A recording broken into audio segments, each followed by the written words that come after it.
Huwag mo sabihin sa akin na ikaw nga si Joy. Bistado na kita. Narinig ko lahat ng pinag-uusapan nyo ng Aurora ngayon. Hindi mo mapapatunayan yan. Pag sinabi ko kay Marieta ang lahat ng totoo, na natin kung sinong kakampihan niya. Simula nung natagpuan ko kay si Joy lang ang nagpakita sa akin ng malasakit at pagmamahal. Samantalang ikaw... Bahala ka. Pag nalintigan ka, huwag mo akong sisisihin. Ano ginagawa mo dito? Hindi na ako mag-resign. Ano nagpabago sa isip mo? Sorry kung hindi ko nasabi sa'yo na anak ako ni Juanita Flores. Sorry din kung nahihirapan ka magtiwala sa ibang tao dahil binasag ko. Eh, yung kasalanan ng tatay mo, hindi mo ba hihingi ng tawad yun? Paano ako hihingi ng tawad? Hindi naman ako nakakasigurong ginawa niya. Walang kwenta yung paghingi mo ng tawad. Hello, Joy? Eto na, papunta na ako. Teka na. Jay, alamin mo kung ano nangyayari sa pamilya ni Josh. Huwag ka na mag-alala, may awa ang Diyos. Hindi naman papakinggan ng Diyos yan. Hindi na kayanan ng mura niyang katawan ng operasyon. I'm sorry, pero wala na siya.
Hanggang ngayon ay hinahanap pa rin ang kanyang bangkay at ng kanyang buong pamilya.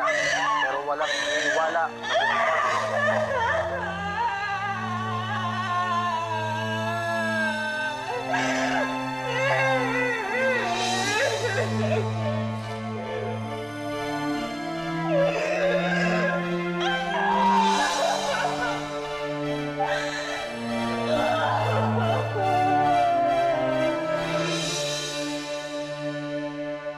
Ano? Patay na yung pamangkin ni Marge? Yes, sir. Hindi raw nakayanan ng bata yung operasyon sa utak. Jay, gawin mong lahat para makatulong tayo sa kanila. Sir, mukhang nang iba yata ang ihip ng hangin, ha? Ano ba to? Official errand na pinapagawa ng isang boss o isang Rico na handa na magpatawad sa pinakamamahal niyang babae? Tama ka, Jay. Makuha ka sa tingin. Sige, sir. Basta.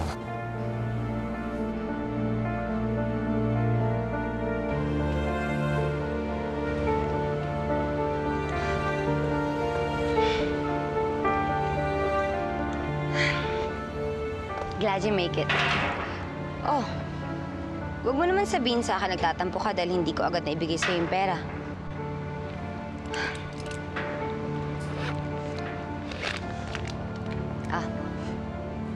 Ayan. Siguro naman kasya na yan. Hindi ko kailangan to. Wala na akong anak na pagkakagastusan.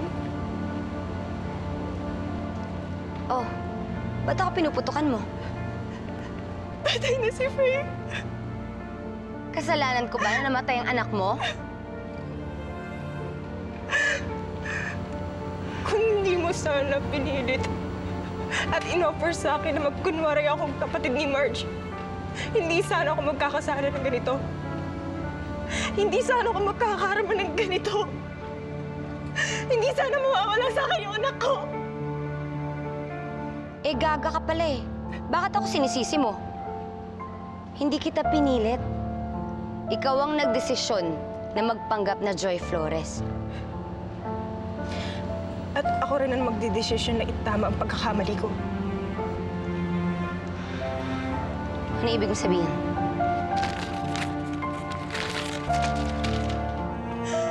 Hoy! Ang kapal na mukha mo? Ikaw na nga tinutulungan? Itong pagkamatay ni Faye, makaramdam ko, namatayan ako ng nanay at ng tatay. Nararamdaman ko ulit kung gaano kasakit ang mawalan ng mahal sa buhay. Kaya awang-awa ako sa kapatid ko.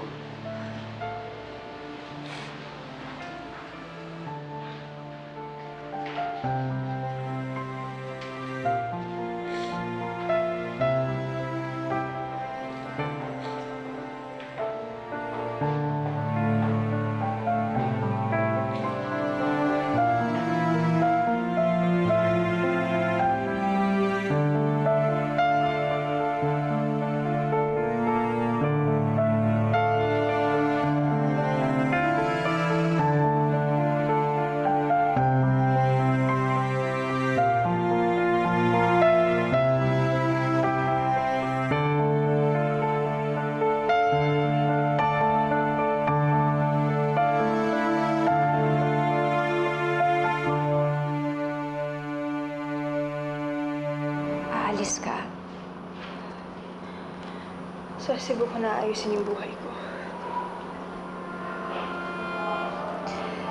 Pero di ba sabi mo, mas mabuti kung magsama-sama tayo? Joy, paano kung kailangan mo ng tulong doon? Nandito kami, layo natin.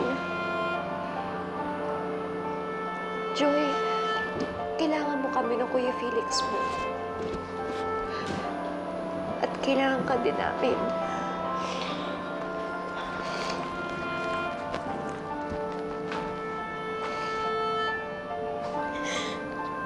Tama na, Ate Marge. Huwag mo na akong mahalin. Hindi ako karapat-dapat sa kabutihan mo. Joy, ano bang pinagsasabi mo?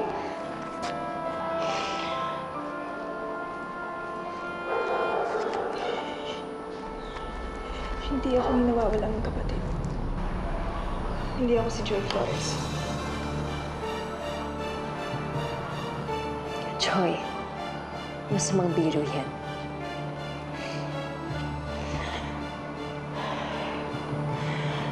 Totoo yung sinabi sa'yo ni Kuya Felix. Jenny yung totoo kong pangalan. Nagpanggap ka lang, kapatid namin. Pero bakit? Sumunod lang ako sa kasunduan namin ni Aurora. Ni Aurora? Aurora T? Siya may pakala ng lahat nito.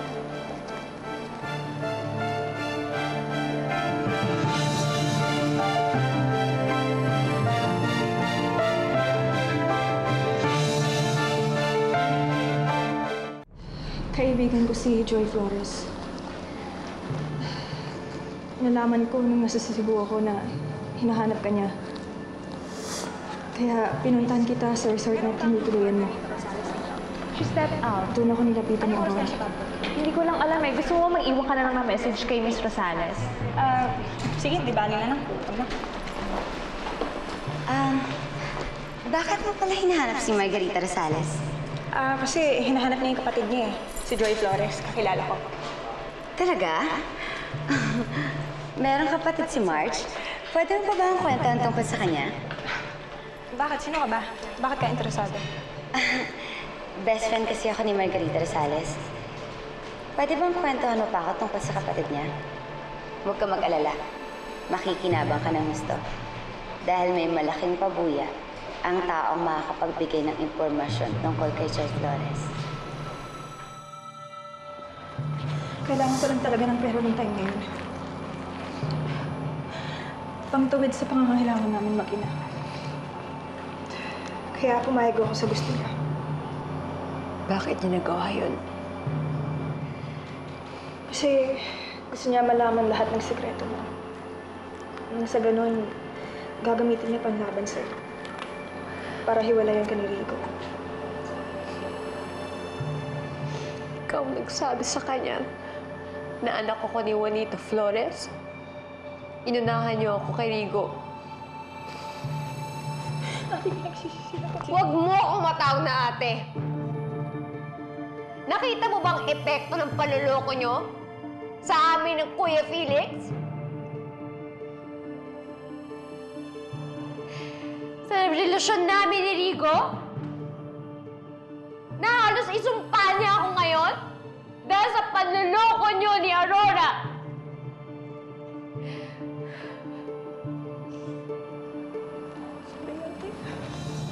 Kung hindi ikaw si Joy, nasaan ang kapatid ko? Nasaan ang kapatid ko? Hindi ko alam kung nasan siya ngayon.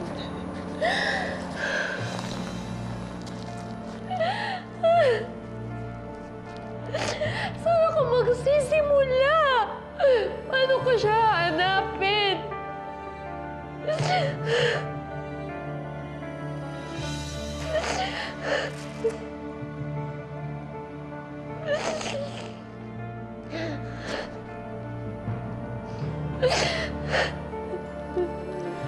Meron akong literato ni Joy. Pwede ka magsimula dito.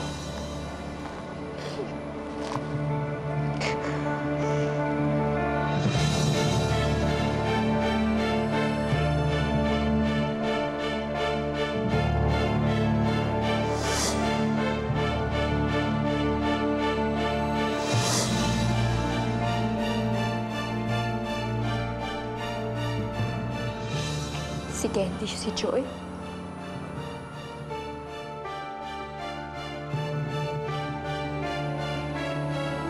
Siya yung babae na kasama ni Rigo sa party.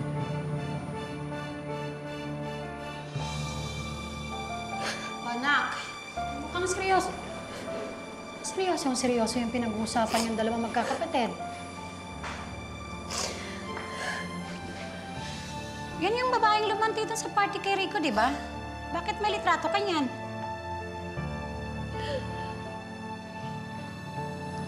Nay, si Joy.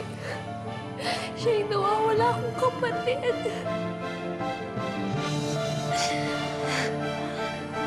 Ha? Ako ba pinagluloko niyong dalawa?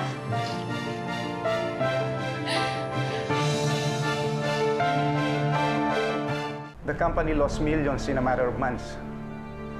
Hindi na kayang pagtakpan ng finance department ang mga pondong ginamit mo sa kumpanya.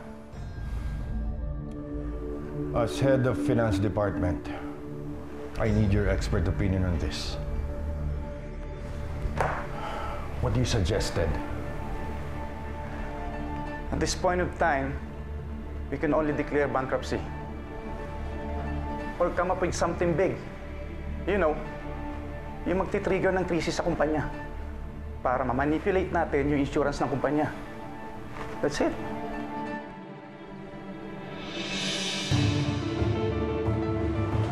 Ano, Dok? Tama ba yung sinabi ko? Dahil lang yun sa kinain kong dapin mo na yun, kaya sumakit yung tiyan ko eh. Well, Candy, it turns out, hindi ang tiyan mo ang dahilan ng pagsusuka mo. Ha? Eh, bakit ako nagsusuka? Buntis ka. Ano?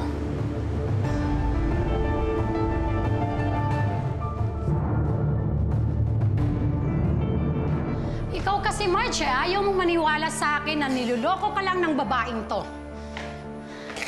Nak, pinapairal mo kasi yung kagustuhan mo na muli kayong mabuong magkakapatid eh. Kaya bulag ka na sa lahat ng mga taong gustong manloko sa'yo, katulad nito. Alam mo kung ako ikaw, hindi ko ito mapapatawad kahit anong mangyari. Ang laki ng kasalanan nito sa'yo eh. Alam mo? Alam mo? Alam mo? Tumingin ka sa akin! Gusto ko domination! Tingin mo sa akin! Hindi naman, at meron ka pang konting hiyang nararamdaman dyan sa sarili mo.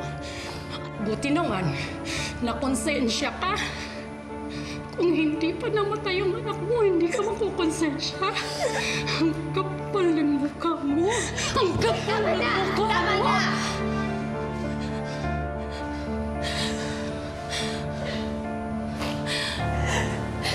Aalis ka na?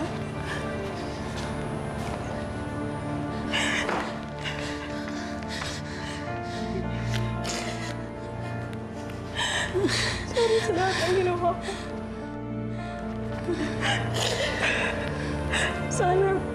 Sana mapatawad mo ako. Saka, sana magkaayos na kayo ni Kuya Felix.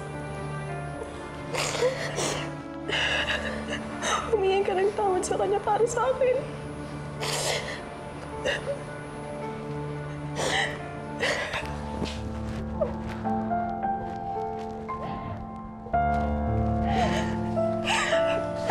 Turing mo kitang parang kapatid. Sobrang pinagpapasalamat ko sa iyo.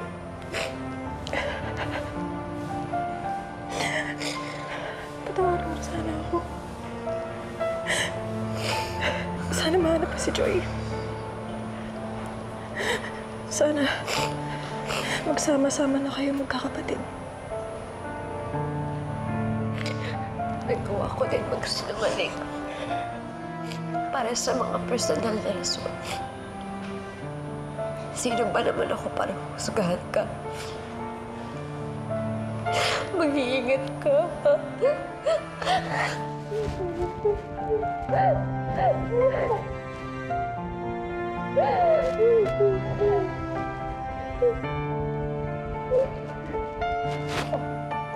Bakit? Napakabait mo talaga. Sana ikaw na lang naging kapatid ko.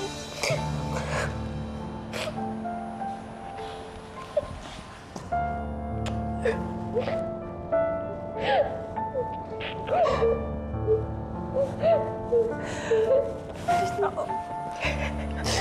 Ingat ka.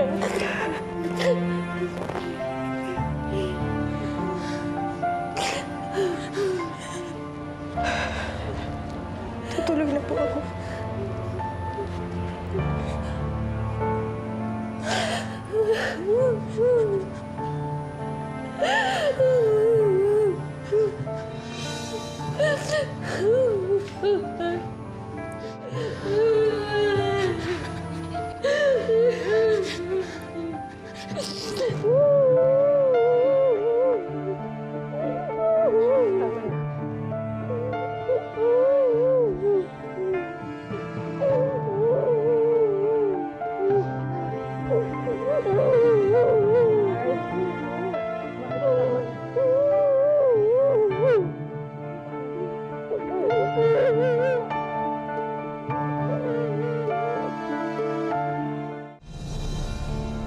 Felix, saan ka nang galing? Ba't ngayon ka lang? Felix, sinabi niya na sa akin. Siya si Jenny. Naniwala ka nung siya na nagsabi sa'yo. Pero nung binuko ko siya, ayaw mong maniwala sa akin. Sorry.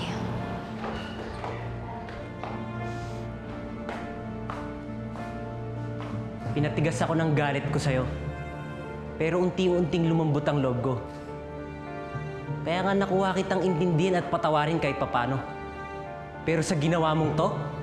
Felix, hindi ko sinasadya. Sana maintindihan mo kung saan ako nanggagaling.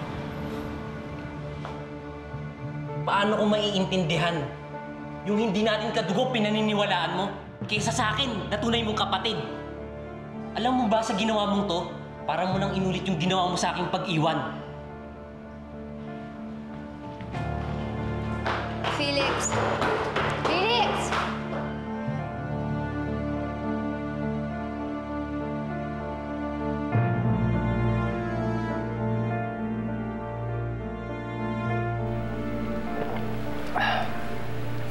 Alam niyo, Lo,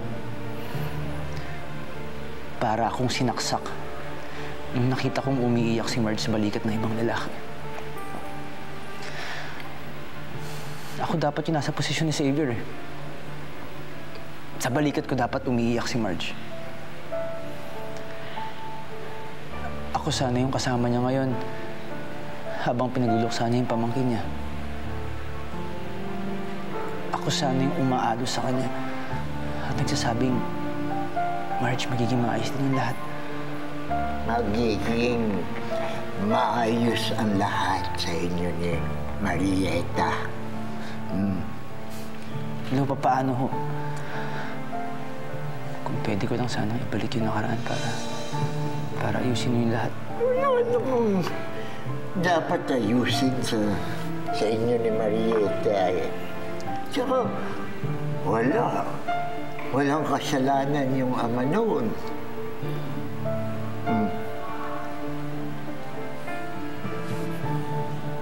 Ano sabi niyo? Lo, baka nakakalimutan niyo. Si Mang Juanito yung pumatay kay Daddy. Hindi siya ang pumatay kay Rodrigo. Hindi siya.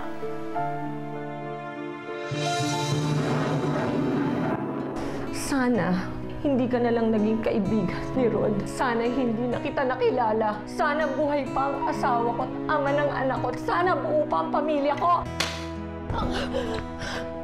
May nabuntis na ba yung daddy mo sa mga naging babae niya? Alam mo, smart si Daddy eh. Hindi siya magpapalamang. At hindi naman ako papayag na magkaroon ako ng kapatid sa labas. Lalo na sa mga kabit ng sheep. Bakit ganun, Diyos ko? Kahit pinatunayan ni Mami na si Mang Juanito ang pumatay kay Dad, bakit parang hindi pa rin ako matahimik? Panginoon, sana po magkita na kami ni Candy, ni Joy. At pag maliwanag ng lahat kay Joy, magkasama-sama na kami magkakapatid. Ma'am, may naghahanap po sa inyo. Marge Rosales daw po.